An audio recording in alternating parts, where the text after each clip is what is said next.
Hello, everyone, and welcome to the Music and Motion panel, where we'll be diving into composing for animation. My name is Savas, and I'm the founder of Film.Music.Media.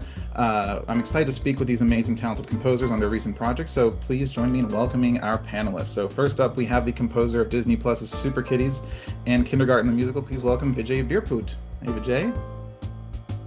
How's it going? Thank you, Kaya. Nice to be here. Yeah, nice to see you again. So next we have the composer. We have the composers on Netflix's Exploding Kittens. Please welcome Shirley Song and Jina Ann. Hello, hello, hello. Hey, hey. Happy to be here. Well, thanks for having us. Yeah, thank you so much. And next we have the composer on Blue Fox Entertainment's Kensuke's Kingdom. Please welcome Stuart Hancock. Hi, good to be here. Stuart. And last but not least, we have the composer for Apple TV Plus's series Frog and Toad. Please welcome Mark Evitts. Hey, Mark. Hello. Great to be here. Hey. All right. So to kick off, I'm sure you've been asked this, many different ways, and I know it's at the end of the day you are just telling a story, and it really doesn't change on what the project is. But in terms of distinguishing scoring for animation versus live action projects, I'm curious. Maybe the end result is always going to be the same, but I'm curious, is there any kind of maybe technical approaches that you take differently to animation that are any kind of stylistic approaches that maybe that you would reserve for animation versus live action? I'm curious if there's any kind of distinction in your mind, or is it just all the same to you? So I don't know, maybe Stuart, you want to kick us off? It is the same, but with animation, it's just it's more. Everything's a little bit heightened. Reality is enhanced because animation is creating a new world from scratch. So the potential is for everything to be a bit better and a bit more, and especially with I don't know about you other guys, but with my project, it's 2D hand drawn animation, so it almost feels like it's even more, because it's been so beautifully crafted. And and I just find animation people to be delightful people to work with. And I actually work in animation as well, so I'm not a composer, but I work at Warner Brothers Animation and Cartoon Network Studios, and so I'm immersed. I'm in production there, and with so many different creators and different styles, and it's just amazing, just especially that kind of traditional 2D style. That's just like my favorite. Really passionate people. Oh yeah, so passionate. But yeah, let's jump over to Gina and Shirley. So for you two, was there any distinction in your minds between live action and animation? I mean, I think, in our case, this particular project, Exploding Kittens, was an adult animation, right? But I think overall, I completely agree with Stuart. I think it is more exaggerated. There is this freedom from realism. And I think also the world building too. I think it's sort of the score is really like an essential tool to sort of convey the tone of the universe, and whether it's whimsical and then or something going to epic, or something more surreal. Gina. Yeah, I mean, spot on from both of you guys, but I'd say a lot of the technical aspects of it, most of the animated projects that Shirley and I have worked on, like timing and animation is already locked in there when we start spotting. The only time we score to rough cut is probably during the demoing stage.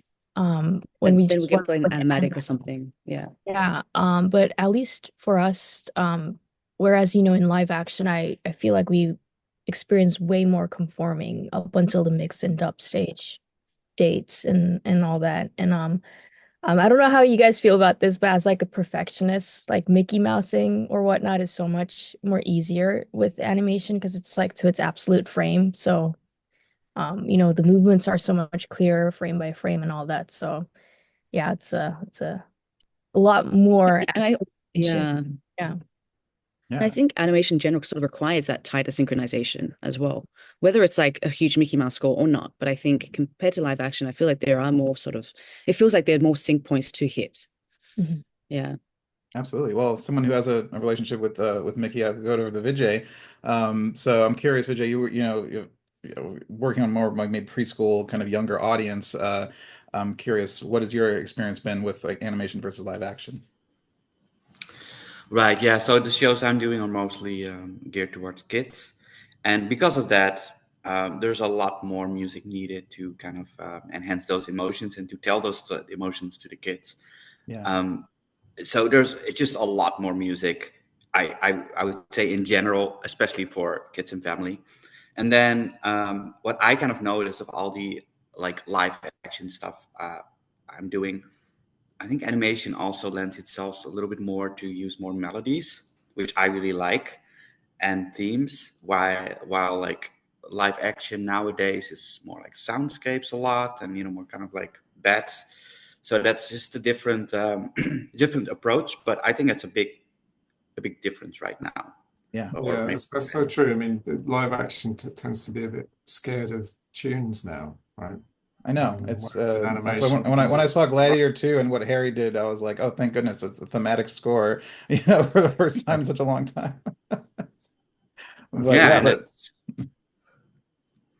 I think we all love melodies, so it's nice to play melodies for animation. Absolutely, and I think you get to play a little bit more with themes and everything in animation. But Mark, for you, I mean, you're Frog and Toad is just like, we grew up with the books and the way that show has taken kind of more of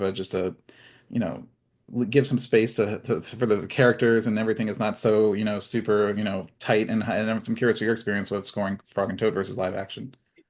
Yeah, it's everything everyone said is 100% correct. I mean, it's across the board. You're starting from scratch. You're dealing with melodies. Everything is a bit heightened. All of those things. One of the cool things for me with Frog and Toad is I was also the songwriter, so I got to work in the pre-production as well. And with the pre-production, it was kind of fun because there was a lot of times there was a live band on the screen, and I got to tell them, oh, I would love to have a clarinet, an upright bass, and a piano. And where else can you do that? Like, you can tell, like, hey, I want some bugs playing these specific instruments. And it's like they would do it for me. Like, they would animate whatever was happening. And then I could, because I was the composer as well, I got to associate those instruments into the score. And so it was like sort of a real fun process to have the visual of whatever I got to say, they would animate to that and then bring that into the post-production and add it to the score. Wow, that's awesome. So, I mean, we've kind of talked about the differences, but I mean, how do you all approach kind of balancing music with we talked about how animation can be a lot more exaggerated, a lot more bright, lot more big. The action can be more, just not so nuanced, but there's the movement on screen. So I'm curious, how do you approach that with the score and kind of add to that dynamic nature of animation? So, I think Shirley and Gina, you're talking about like working on animatics and stuff like that, and Exploding Kittens, of course, is super heightened and very kind of stylistic. So I'm curious what the visuals do to you as a composer, so how you want to match that, I guess, with the music. Yeah, I mean, we definitely score from Godcat's perspective, where he's pretty much God himself, just stuck in a cat's body. Really sounds awesome.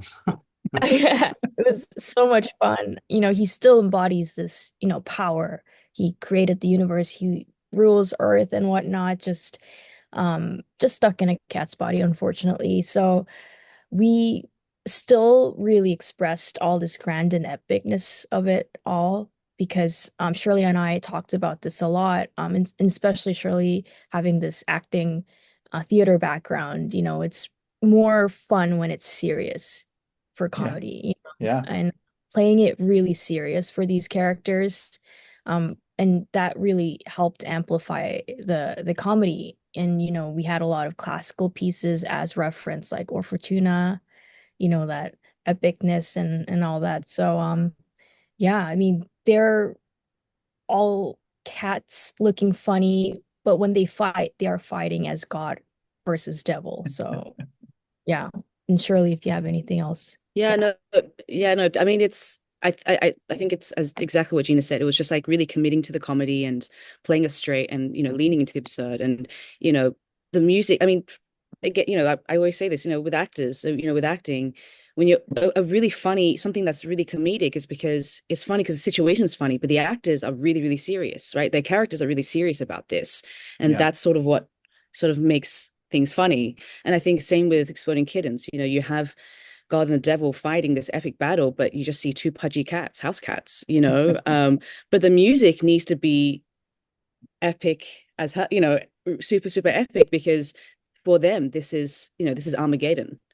So I think just adding on to Gina's point, but I think we just sort of knew that we had to sort of go all out, go bombastic, put in the choirs and the big orchestras and yeah. Yeah, I mean, it's based on the Oatmeal. The Oatmeal's a comic, right? It's and Yeah. then that turned into it was I think a card game, and then turned into the series. I forget which came first, but I think the series of the card game. But I love the Oatmeal style and just the way his his visuals are just so. I'm sure the series working on that with his style must be amazing. It was. I mean, the style was amazing. Matthew Inman, the Oatmeal was Yeah, hilarious. The Matthew. whole team was, that the whole team was just, talking about nice people in the industry, in animation. I mean, it was probably one of the funnest projects we've ever been on. We were just laughing the whole time. Yeah. Every single session. We were just laughing. Yeah. Well, Mark, I'm curious of for Frog and Toad, when you're, kind of looking at the style of that animation, what is that evoking from you, and how do you kind of have music come in to kind of balance the visuals? Yeah, so with Frog and Toad, they're always walking. That's sort of like their thing. They're constantly like walking to and from. So I used in fact, I'll say this. I've heard from one of the director of Frog and Toad that she said that getting the pace of the walk was like months of animation work. Like they were, do we have this frog leap? Do we have him like what are we doing? Because he's a frog and he's Yeah. walking. So that was a real big aspect in the project. And so I was like, I want to lean into that they've really thought about this before I even came into the picture. They had really thought about this. So how do I amplify that? How do I get on board? And so what I would do every single time they would start walking, I would literally tap out the tempo to whatever their pace of walking was. And that's the feel of it, because they've already pre-thought this for me. And so I then said, okay, this is the tempo of this. I'm gonna watch whatever their movements are, and I'm gonna try to have the music go along with those movements. Not in a Mickey Mousing way. I mean, those were definitely moments in there, but for the overall pacing of whatever scene I'm in, I'm watching their movements for that.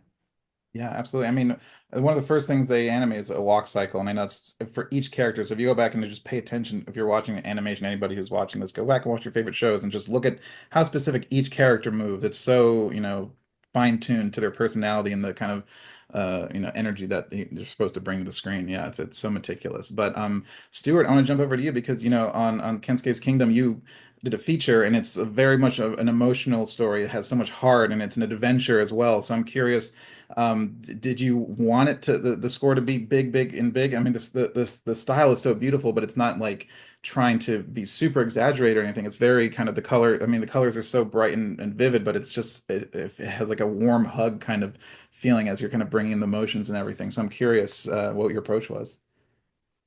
Well, it's based on a very popular children's book in the UK by Michael Morpurgo, who wrote War Horse, which Spielberg and Williams made. And but the emotion is all kind of there already in the story, and it's on the screen. So as composers, as we know, we are supporting that, and we're playing a team role in that. But I came on board at the animatic stage where it was fully temp scored, and it was fully temp scored with John Williams, basically. Oh God. I'm sure you're like, oh no. So yeah, there was plenty of ET all over the place, which is like, oh no, how am I going to beat this? So yeah, loads of John Williams, Jerry Goldsmith, James Horner, a couple of bits of me, which was nice in the temp score. But yeah, there was a lot of the tone was set, and the story is set in the 80s anyway.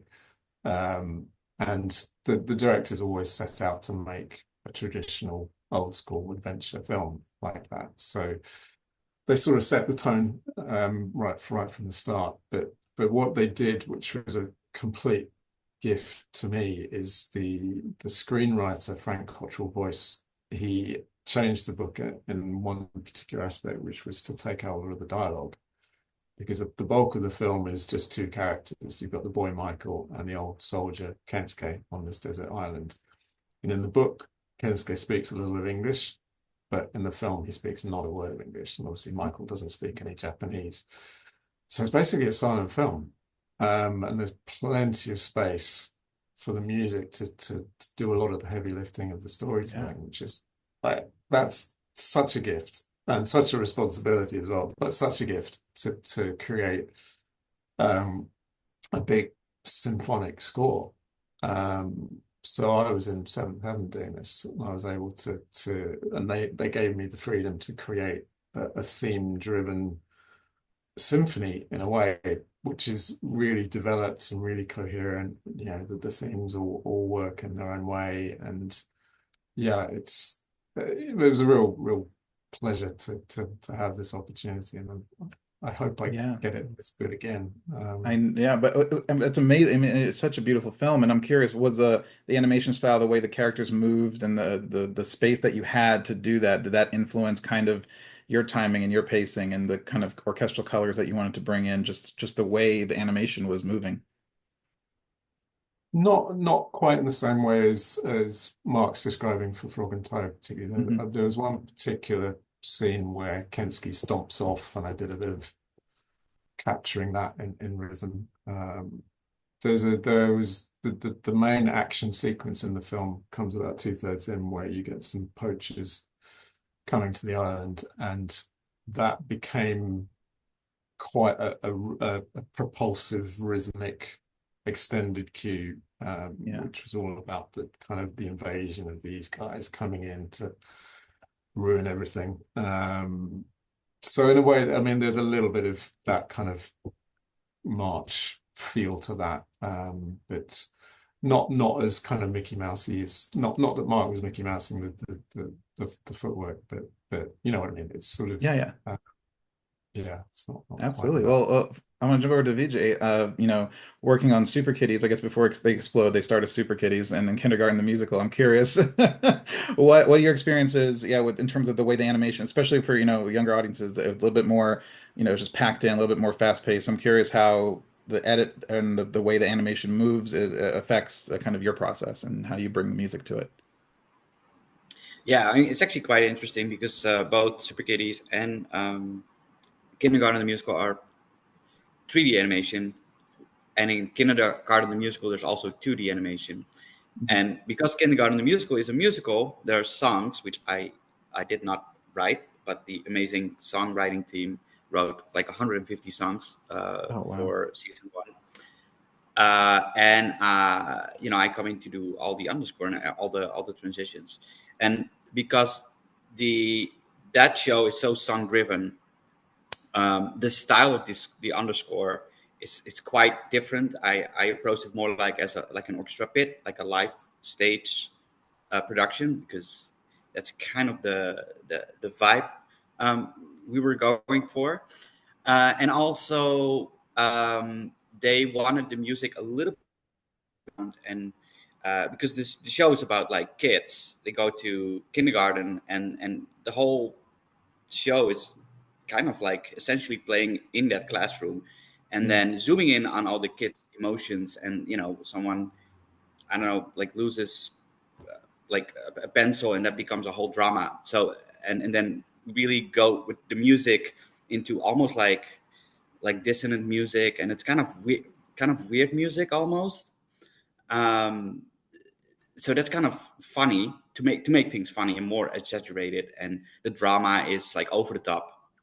And then in Super Kitties, that's just slick animation, adventure, and tons of things are happening, and there's just no breath. Because it's so fast paced, and I feel like every season they trying to put more story into it. Because if I look at episode 1 of season 1, the pacing is quite slower than where we are now at the end of season 2, and then season 3 will probably be even more things gonna go happening. So that approach is quite different. Also, like the fullness like of Super Kitties, it's full like orchestra, big band type of score. It's all like action. And in Kindergarten, it's kind of like a small ensemble, some pizzicato strings and some like really like kind of a small ensemble on the background, Super Kitties on the foreground. Even with sound effects, they want me to treat all the effects with music. When in Super Kitties and in Kindergarten, they lean more on sound effects instead of musical accents. So it's kind of like an interesting, different approach. And what Mark was saying, that's the first thing I do. I look at the pacing of walking, and that's going to be my main base tempo.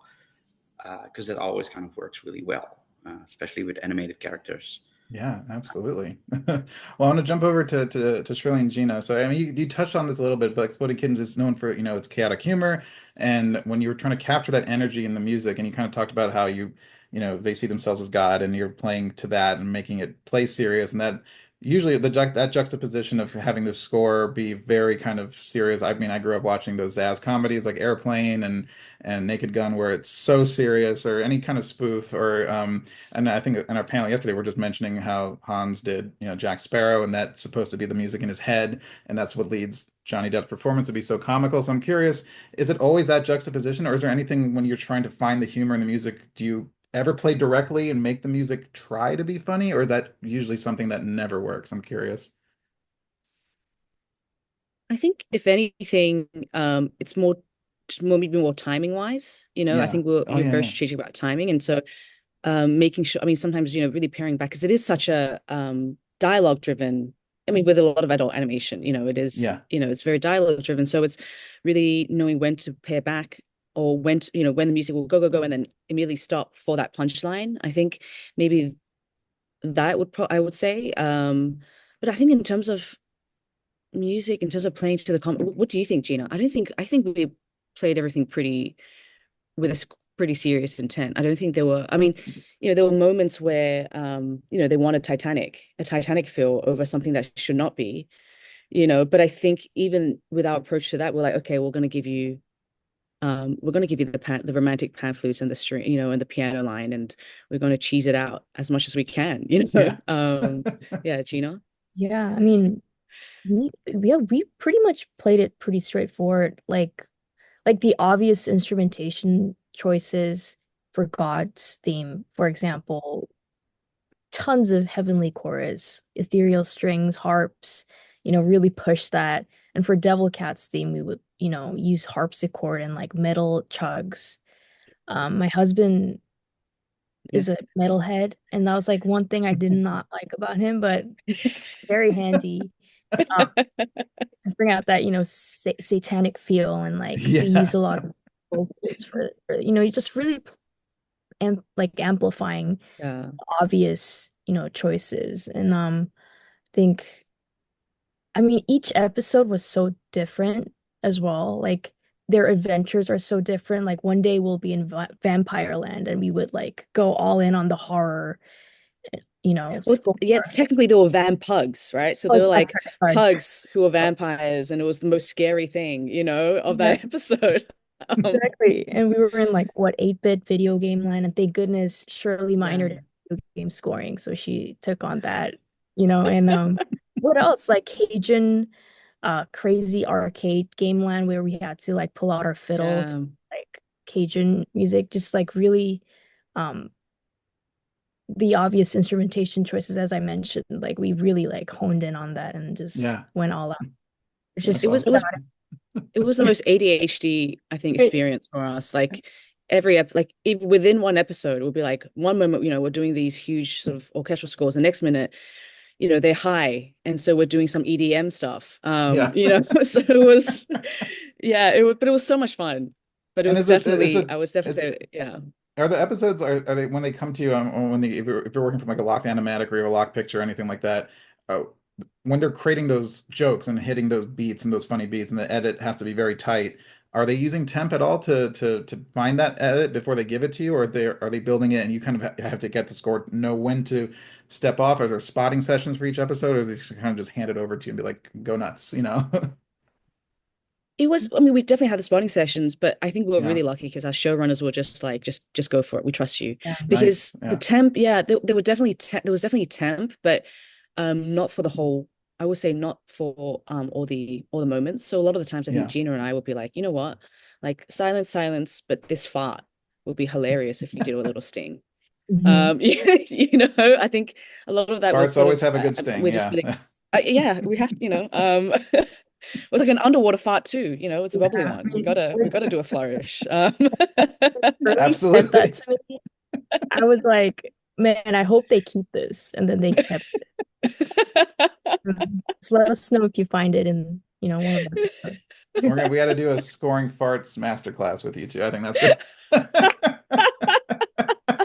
I don't think that's ever been covered like at an SEL event. I was about to say, what other panel is talking about scoring underwater farts? I mean, that's the beauty of animation, right? Exactly. Fantastic. Or frogs walking down, you know, just walking. Yeah. Absolutely. Well, I want to the next question. I want to aim this one at both Mark and Stuart, because I think having the more of a traditional animated style, but also a series versus a feature. So I'm curious, like when you're creating kind of musical themes specific to characters in animated narrative, how does that is that something that you do first? You kind of write some themes and sketches and kind of then map it out across the whole narrative, or do you just kind of work from scene and see how it can build out? I'm curious, especially Mark, because you're doing episodes. So I'm curious, did you have the full season arc? Are you trying to make everything more self-contained? Is each episode just not connected to the next one? And for Stuart, you know, creating a whole narrative for a feature, how did you start mapping out the kind of thematic structure of everything? But Mark, if you want to kick us off with Frog and Toad. Yeah, so I had chatted with the showrunner. We kind of really mapped this out, and we said, "What are going like literally?" He and I, Rob and I, like talked about it and said, "Do we want like a Peter and the Wolf kind of like? Do we? Everybody's got like their own instrument kind of thing." And we sort of started that way, and then I was like, "Well, I definitely want because there are certain like motifs that I had for that were like sort of." Scenic motifs as not just character driven but also like scenic driven, and so I decided to give everyone their own motif at the very beginning. At first few episodes, especially like first season, about halfway through, I started to lose the rigidity on that. I started to back it off and then think, how can I just give hints of that into there to where it's still there, but it's not nearly as pronounced. And so I found ways. There's a gopher, and for the gopher I wanted the bass clarinet because it's the sort of like this underground woody kind of thing, and I thought that was kind of fun sounding. And so every time gopher would appear, you'd hear a bass clarinet go ba bum, and then it would go into whatever theme we're going into. So I found ways to kind of incorporate those motifs in there, but not as rigid as it went on. And anytime there's a robin, you'd hear a flute come in, you know. And so it's like the flute though wouldn't play necessarily in the second season, wouldn't be playing like the exact notes, but it was more used as like, oh, this is an instrument. We know the flute's associated with that. So I sort of backed off of the rigidness of that as it went on and sort of kind of went with the overall like let's keep it moving, but I'm hoping my young listeners will at least pick up on this and be able to associate those instruments with it. Yeah, absolutely. Well, for Stuart, for you, when you first started tackling, I'm sure, I mean, you said there was temp in there and they kind of had to kind of figure out where score was going to be. But when you started creating those themes, especially for a movie that's not reliant on dialogue and you have to kind of tell the story musically, how was that mapping everything out? Yeah, it was a fun challenge. It's basically a love story film. There's the central love story between obviously the father-son love between Kensuke and Michael, but there's also Michael's family that he's lost because he's been washed overboard. So the movie kicks off with the Peggy Sue theme, the Peggy Sue being the name of the boat that they're on. And it's like bang, straight into adventure. Da-da, da-da, da-da, da-da, no, horns and cellos and 6/8 timing, nautical feel. We're on an adventure. But 15 minutes into the film, he's washed overboard and he's lost that theme, if you like. Yeah. And it only recurs when he's remembering his family, and generally only on a solo piano, for example.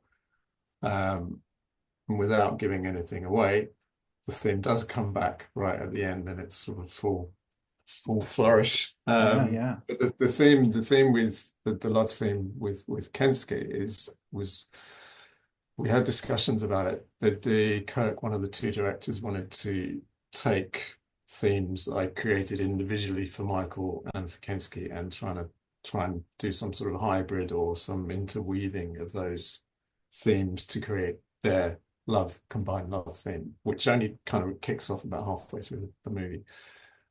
And I tried that, and it just seemed really fake. It seemed very contrived to be musically trying to combine two quite disparate themes. So in the end, what worked best was a completely new theme, because it's a new feeling that we're experiencing. Right.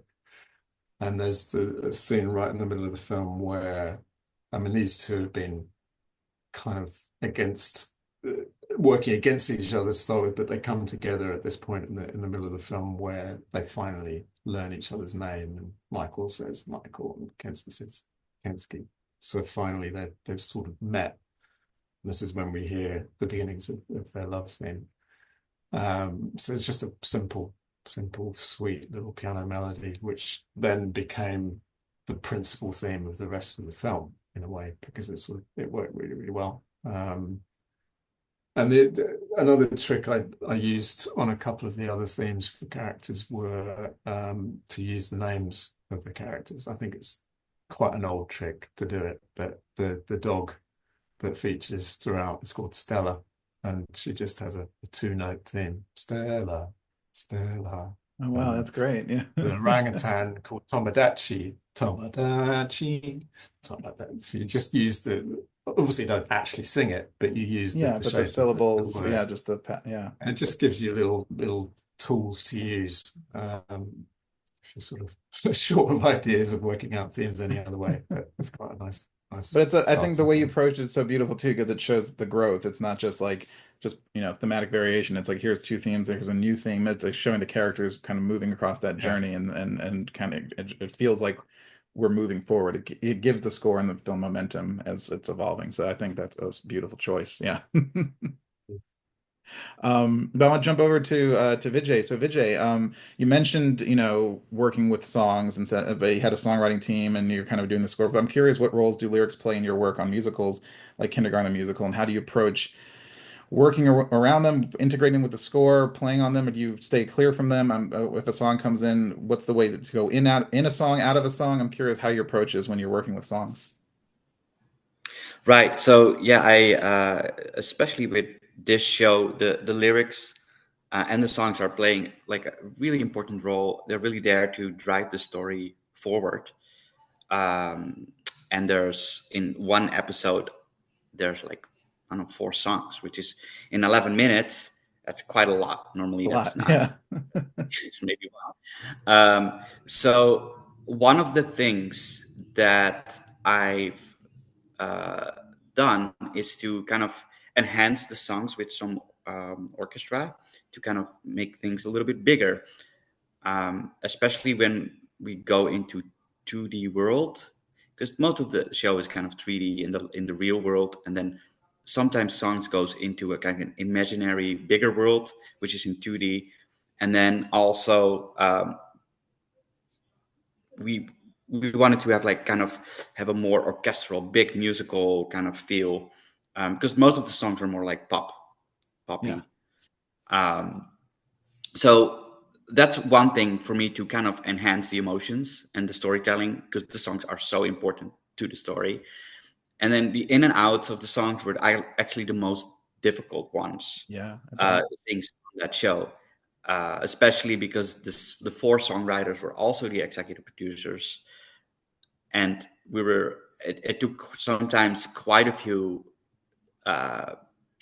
takes to kind of get into the song seamlessly and get out of the song, because sometimes songs start like very harsh, and to make a smooth transition, I have to map out tempos, and sometimes work with the songwriters to get some stems to kind of get in, and then like make the score like a minute before, like building up, so it's seamlessly goes into the right song. And then also like, oh, what key are we in? How do we want to lift into the song? Is it like a 5/1, or is it like like a second, or a fourth? I don't know. Like sometimes they had like very specific requests, because they're music people. Sometimes the executive producers don't know much about music, but these people made the music or the songs. So they were like, oh yeah, for this, like, let's just do a go from 2/5/1 here. And I'm like, all right, let's do that.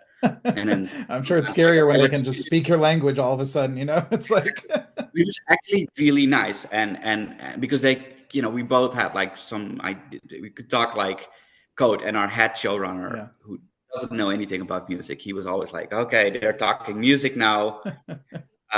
We're talking about harmony and chords and rhythm, and he was like, all right, just figure it out. But that was actually, funny enough, the most challenging thing of the score, to get in and out of the songs.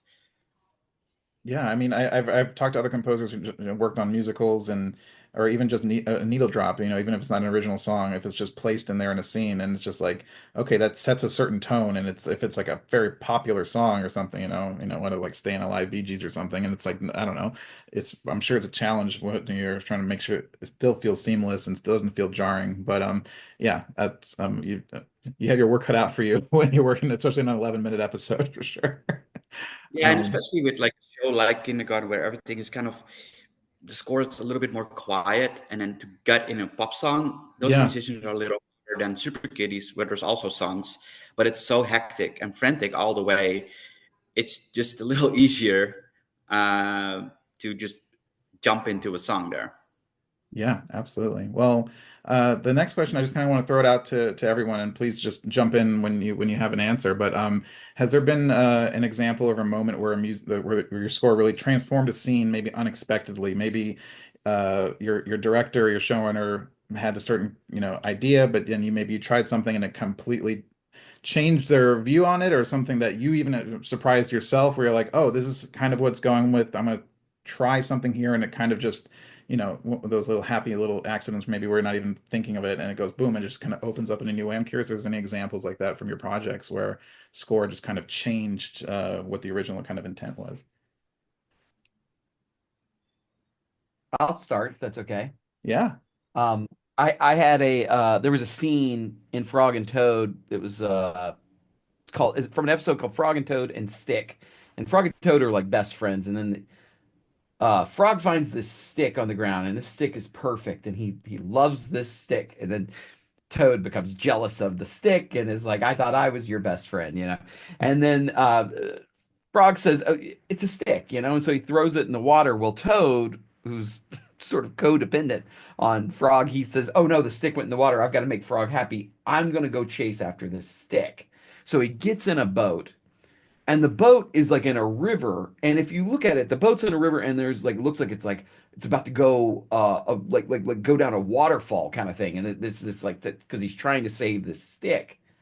Well, my first instinct was, this is kind of dangerous, and this is a little like, I need to write like hardcore, like kind of almost not suspense, but like this is a dangerous situation. So Right. I wrote this score that would say all of those things. And I wrote it and I go, man, this is real boring. Like, who cares? And so I ultimately, and I spent like, I don't know, like a day on this one scene, just really harboring over it, slept on it, hated it, scrapped it. And I remembered as a kid going to theme parks and getting on these like river.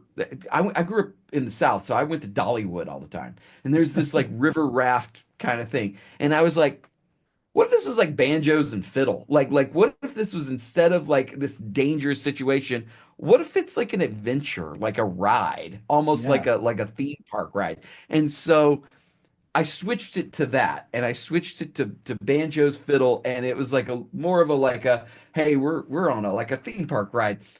And the showrunner came, like, wrote me back, was like, this is not what I saw at all, and I love it. Like, this is completely different. And it like was kind of fun because I wasn't precious with what I had. I was Right. like, okay, I'm gonna let the story tell this, but what's my own like experience with this? And it took me a day to sleep on it and say, hey, this is actually kind of fun, and no one's hurt in the end. Obviously, it's a kids show. No one's hurt. It's just kind of a fun little adventure. Yeah, that's an awesome example. Yeah. Curious, anybody else has anything from their projects? I remember one. So Matt, Shane, our showrunners, and Brian, our executive producer, they just had so many like ridiculous ideas throughout the spotting sessions, and we'd hear it and we'd be like, okay, well we're gonna try it out. We're gonna try it out. We always, And I think it was like one of the scene where Aiden, this kid who is such a bully to one of the main characters, Travis. It's a very emotional scene. Like it's finally time for him to kind of confess all his like reasons for being mean and all that. And so we start like with this heartwarming strings and all that. And they wanted us to transition into Hoobastank, the reason. And we got Yeah, the that's right. That's right. right, That's we right. got the version and we like put it in the right timing. And then I remember, we do our preview sessions during, with Zoom and all that, and like everyone's camera, we're just like, oh, like laughing when as soon everyone's like, oh, like, and then like as soon as the song comes in, we're all just like, we lost it, like it's kind of crazy how just timing and just songs itself work in that like perfect combo. Yeah. And also this is like not like a musical thing, but like a nice surprise for me to find this sample library called Central Saxophone. I don't know if you guys heard about it. It's Essential amazing. saxophone sounds amazing. Guys, we had to do some like very like sexy like Like Barry saxophone stuff, and White, like Well, almost like softcore pornography kind yeah, yeah, I of mean, kind of, that you yeah, yeah. It's man, not going to work on Kensuke's Kingdom, I'm afraid. No. sorry, Different this different is kind of love story here. yeah, Yeah. sorry Maybe the guys, like sequel. this is very appropriate for our show because it literally has a sex knob and you turn it on just to make it more sexy. No, that's fantastic. But yeah, if does anybody else have any other stories, we can jump to the next one. But yeah, but I so think I want to. Oh yeah, go ahead. Yeah, Stuart, go this is for it. Kensuke's Kingdom. This is like completely the opposite of Sexy Yeah. Saxophones. But in the middle of the film, we get a flashback sequence, and we learn Kensuke's backstory. And he lived in Nagasaki, and he believes his family were killed at Nagasaki when he was off fighting the war. And it went into a different animation style at that point, and I needed to take the music into something completely different. And we tried a number of things, and nothing quite worked as well as human voices. And human voices singing a Japanese folk song, because we had to be in Japan for that musically. So yeah, I found a very well used Japanese folk song called Sakura Sakura, which is, you may know it already. It's just a very simple, haunting melody. And I did a choral arrangement, and we got an 8-year-old Japanese girl to sing the first verse, and it's like, oh, this is delivering on all fronts. I did a nice orchestration under it, and it got to the point where it's almost there, and what it needed was for the orchestra to just get out of the way and literally do it with voice. And it was such a gut punch with what you were seeing, this depiction of the destruction of Nagasaki done in a very beautiful artistic way. But musically, it's yeah, it's really punching you in the face. It's incredible how the human voice can do that. I mean, because our brains, it goes on a psychological level, how we're attuned to not just, the sound of a human voice will cut through anything. Like our brains will pick it up, but just how we can connect and have empathy how we to somebody respond else. to it.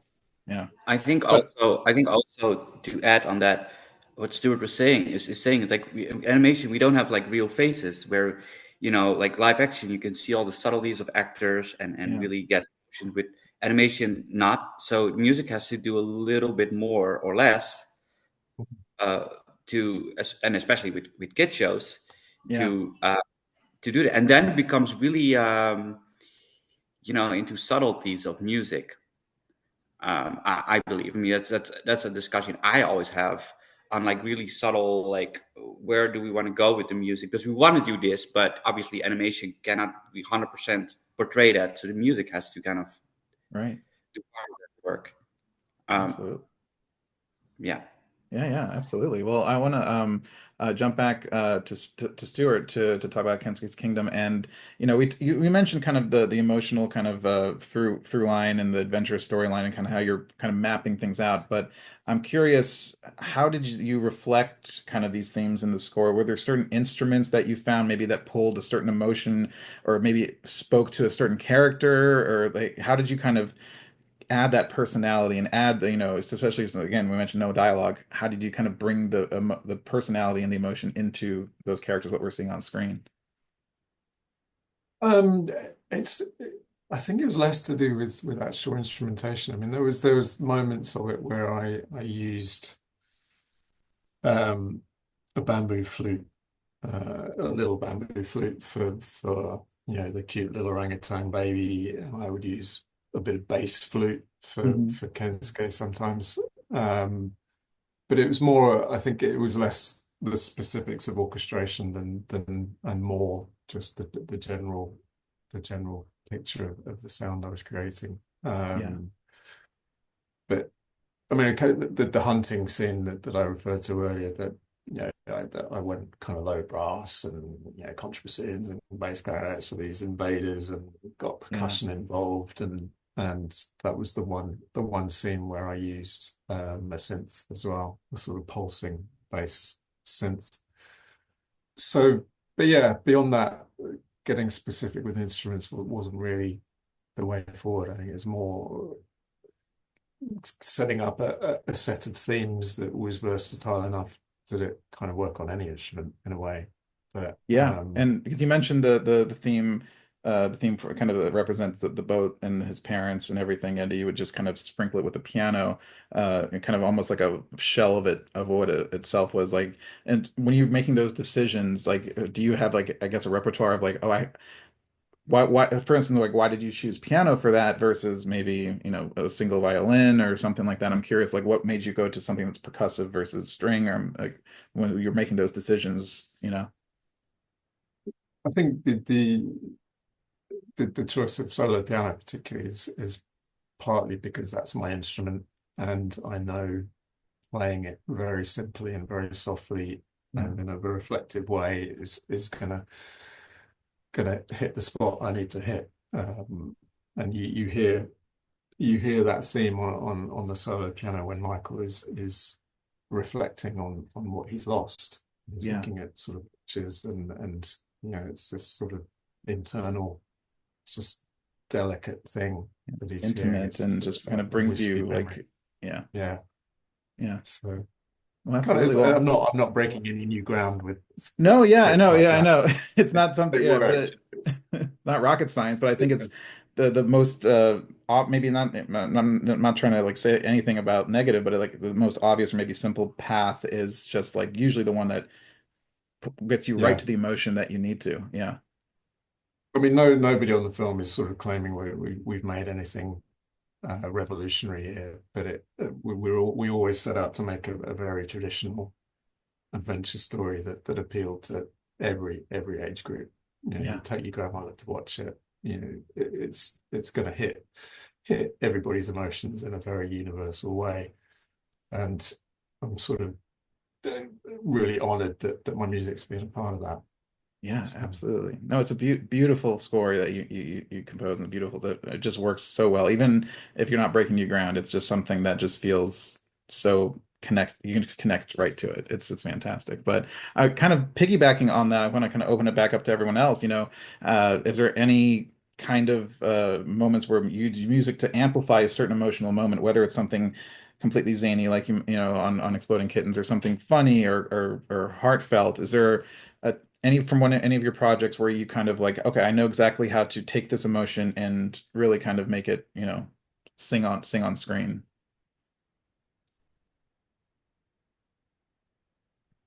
Well, oh, you Yeah. want to go? Oh, you go, you go. I think especially for shows, especially for kids and family shows, um, there's so much happening. It's all about the transitions, and for kids, they want to like exaggerate the emotions, um, and to do that in a musical way. That's basically the, at least for me, the challenge, to make all those transitions seamless while it's still kind of like on the background and still supporting. While with features, you have a little bit more time to develop, and the pacing is maybe a little slower, just more time to tell the story. The scenes are longer, the shots are longer, all those kind of things. Uh, so I think it's a different thing. I don't know if it answers the questions, but No, yeah, Gina. absolutely. Yeah, and it's like for Exploding Kittens, I'm sure like everything was exaggerating. Like you have to exaggerate every moment. But what maybe the question for Exploding Kittens would be, is there a time where you had to really pull back and just let something breathe and not do too much with the music? Maybe that's a way to, for a show like that. Like I'm sure it's rare maybe on that show to have something where you don't need to like completely just throw everything at it. But I'm curious. Yeah. Yeah, I mean, Shirley mentioned earlier about the timing of it. Instead of like going wall to wall, we used a lot of stops and starts to really emphasize the comedy. But in terms of using, you know, ha amplifying emotion and all that, it's like there's a character named Karen in the show. She's a villain. And I remember oh, using She's Muzo. just for the HOA neighborhood, Oh yeah. You know, Karen. she's just so full of anger. She's got anger issues, and there are like moments where she sort of spirals and spirals, and like it builds and builds and builds, and almost like a hurricane, like Yeah. her internal self is just like about to explode. Um, and I remember using I don't know if I'm pronouncing his name right, Mussorgsky, the composer's Night in Bald Mountain. Oh yeah, yeah. Has this stormy sound to it, which I, pretty inspired by, and used a lot of like spiraling violin ostinatos and like building it, building it, building it up until she like finally slams the phone. It's she's obviously getting upset by like this ridiculous things by like kids playing hacky sack in the backyard, right? Surely I forget, but Yeah, yeah. I remember it just giving so much character to her, as a villain, and just I think the showrunners were really pleased by us being able to add that sort of side to her musically, like that, establishing her character as this angry, upset at all that stuff. So I think that was one of the scenes. I mean, there's so many different ways, but I think that's like one of the examples that we've approached. Yeah, absolutely. But I want to jump over to Mark. Mark, how did you use instrumentation to kind of evoke nostalgic and the heartwarming feel of Frog and Toad? We all kind of remember reading those when we were younger, and it was never brought to life the way the show has. So I'm curious, like, have your memories of the books like that work into the way you approach the score? And do you remember even reading the books and feeling maybe music in your head at all from when you were younger? I'm curious, like, and how did you kind of turn that into the sound of the show that what it is today? That's a great question. It's all those things. So it's like it's funny because Frog and Toad is such a classic book series that it's instantaneously like nostalgic. It's Yeah. it's immediately put in that world. And so I'm from Kentucky, and I'm from like a small riverboat town, and I if you looked at the animation, it literally always looked like my backyard. And so I was like tried to think in those terms. And so the instrumentation I used was like instruments from my childhood, guitar, fiddle, mandolin, banjo. And so it's like all these kind of like different instruments. There's a scene in an episode called Night Calls where it's a montage scene where Frog and Toad are building a fire outside. And this is sort of like my process for any of these kinds of scenes was I would think, well, like I told you about the stick, it was always like kind of going back, well, what's something from my childhood that will kind of evoke nostalgia for me, And so there's a scene where they're building a fire, and I always, when I saw it, I thought they're on this like camping trip. Well, there was this commercial when I was a kid for Motel 6, and they always said like, "We'll leave the light on for you," but it was always like this like thumb picking guitar and sort of like mandolin, thumb picking guitar, and like upright bass. And I thought, oh, that'd be fun to just like they're building a fire, they're doing this. What if I kind of went with that vibe, the thumb picking guitar vibe, like they're out of their normal, they're doing something new. And so I did that to build this fire, and then they get the fire done, and then they start preparing dinner after that. And I thought, well, what's good dinner music? Well, I immediately, again, nostalgia. I go back to like Django Reinhardt, Gypsy Jazz, still using like acoustic instruments. It's nothing like big, it's nothing orchestral, it's nothing like that. But it's like these acoustic instruments, and I'm like, oh, this is sort of fun dinner music. So I did the thumb picking guitar as they're building a fire. Now it's dinner music. I'm using uh, Django style jazz guitar and piano. Then they sort of set up this like formal dinnerware, and I thought, how do I do this nostalgically? Like what's the way? And I thought, oh well, this is sort of classical, this is sort of formal. I'm gonna go nostalgic in that way and go to like more of a classical setting. So I kept the same motif kind of going over three different things, all while keeping in mind I don't want this to sound like, I don't know, like something that's happening right now. This is all set in like almost like a nostalgic way. So I tried to like use the instruments like with the classical beat, like I think I used harpsichord and like staccato strings or something like that. So it was like all ways to sort of tell the story, but with using like sort of a way, like a vision of this like nostalgia of the past. Yeah, absolutely. That's amazing. I mean, it's such a yeah, the series turned out so great, and your music is such a huge part of it. Oh, thank you. Yeah, absolutely. I love it. And well, I was going to close out our chat by kind of talking about how animation allows for kind of heightened creativity, but I think we covered that a lot. We were talking about just how animation kind of offers that kind of at the beginning we talked about it. So instead, let's close out. I would love to know what's an animated film that you just connect with personally so much, like maybe your favorite one growing up, or even something that's recent. What's something that just attached itself to you? For me, it was Land Before Time. I remember seeing that when I was younger. I'm a Don Bluth kid, like, and that movie still hits me today. So I'm curious, maybe Stuart, do you want to kick us off? Is there any animated movie from your life that you've seen that just sticks with you? Well, there's one I haven't seen, which I'm connecting to right now, and that's Exploding Kittens, from what I'm hearing. It just sounds right up my street. It really does. Animated films for me, uh, I guess I'm more of the live action kind of 80s growing up, Star Wars, Yeah. ET, all the films that ended up on the temp track for this. But that's sort of certainly musically, but yeah, Yeah, that was my. absolutely. I might have No, yeah. some thoughts. Yeah. I mean, we had. I don't know whether it was a thing in else outside of the UK, but there was in the late 70s, I think there was a half-hour animation of Watership Down. Do you guys know that book? I know Watership. There was With that the they turned tragic a feature. rabbits. Yeah, they did a feature, I think, that was very dark. I don't know. I don't know if that's the same one Really you're dark. talking about. Yeah. Yeah, the original animation of that was, I think, late 70s, and Yeah. yeah, I remember watching it when I was a bit too young, and it I was know that's a dark one.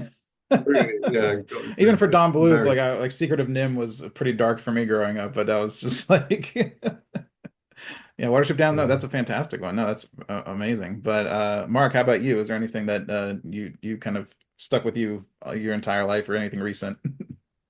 Sure, I'm a kid of the '80s as well. So for me, An American Tail, that Oh Fievel yeah, was there you like go. Yeah, Don Bluth. so good, and I literally was cleaning out like a tote the other day in my garage, and I found my Fievel doll that I had when I was a kid, and I was like, "Oh my God, it's Fievel!" Like, so it was kind of fun to see that.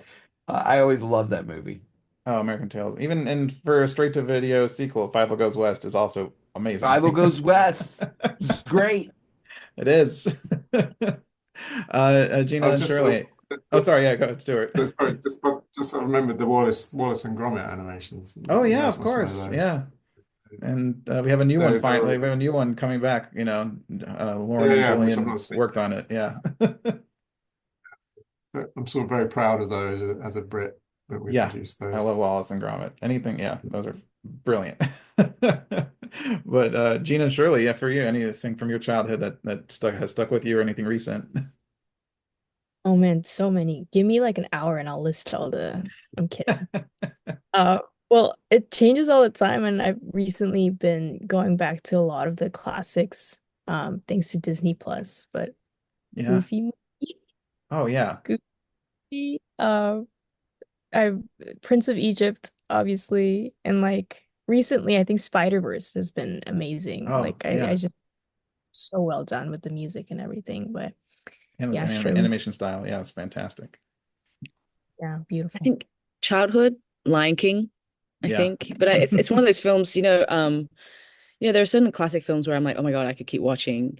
And I don't know why, but Lion King sort of traumatized me. It's such a good film. It always scared me, but I don't know if I can watch the original Lion King animation again, just because I remember just every time I used to watch it so much, I watched it so many times when I was a kid, and every time I'll be bawling my eyes out. So I'm like, all right, Yeah. but that I think Lion King's always, a huge like, has a huge place in my heart. But also, I think I can speak for both Gina and I. I think most recently, I think the TV show Arcane by Riot Oh yeah. Games, Yeah. that is absolutely brilliant. I Yeah, mean, it's and the music fantastic. is insane. So that one right now. Absolutely, yeah. Mark, how we already talked, yeah. So Vijay, how would you close us out? Yeah, what's for you? Anything from your childhood or anything recent that just really sticks with you?